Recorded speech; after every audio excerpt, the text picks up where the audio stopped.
അങ്ങനെ പറഞ്ഞ രണ്ടുപേരും കൂട്ടിൽ വന്നു അവരുടെ അമ്മയോടെല്ലാം പറഞ്ഞു. നിങ്ങൾ ശരിക്കും മാന്ത്രിക പറവയായെങ്കിൽ നിങ്ങളുടെ ഈ ചിറകിലുള്ള കറുത്ത പാടുകൾ നിങ്ങൾ മാറ്റൂ. അത് കേട്ട് പരസ്പരം നോക്കി പിന്നെ സന്തോഷത്തോടെ പറഞ്ഞു. എന്റെ ആഗ്രഹം എന്തെന്നാൽ മീനുവിന്റെ ചിറകിലുള്ള കറുത്ത പാടുകളെല്ലാം മാഞ്ഞു പോകണം. അങ്ങനെ പറഞ്ഞതും അതിന്റെ തലയിലുള്ള വജ്രത്തിൽ നിന്ന് വെളിച്ചം വന്ന് അത് മീനുവിൽ തട്ടി ആ ചിറകിലുള്ള കറുത്ത പാടുകളെല്ലാം മാഞ്ഞു.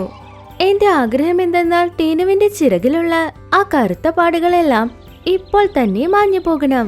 അങ്ങനെ പറഞ്ഞുടനെ മീനുവിന്റെ ശരീരത്തിലുള്ള ആ വജ്രത്തിൽ നിന്ന് ഒരു വെളിച്ചം ടീനുവിന്റെ മേൽ തട്ടി. ഉടനെ ടീനുവിന്റെ ചിറകിലുള്ള കറുത്ത പാടുകളും മാഞ്ഞു. ആഹാ എന്റെ മക്കളെ, നിങ്ങളെ കാണാൻ എന്ത് ഭംഗിയാണ്. ഇന്നെനിക്ക് സന്തോഷമായി. 3 പറവകളും ഇക്കാര്യത്തിൽ സന്തോഷമായിരുന്നു.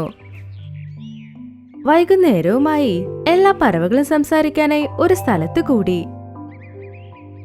അവരെല്ലാവരും മരത്തിലിരിക്കുന്ന ടീനു മീനുവിനെ കണ്ട് വളരെ ഷോക്കായി. ആഹാ, ഇത് ടീനു മീനു പറവകളല്ലേ?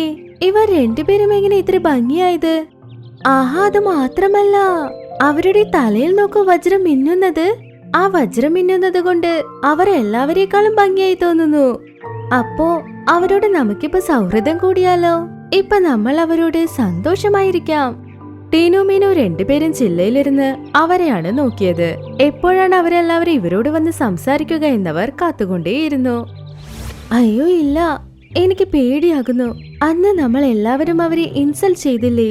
അവരെ കാണാൻ ഭംഗിയില്ലെന്ന്. അതുകൊണ്ട് ഇന്ന് അവർ നമ്മളെ ഇൻസൾട്ട് ചെയ്താലോ? അതിനെക്കുറിച്ച് ചിന്തിച്ച് താല്പര്യമുണ്ടെങ്കിലും അവരോട് സംസാരിക്കാതെ അവിടെ നിന്ന് പറന്നുപോയി.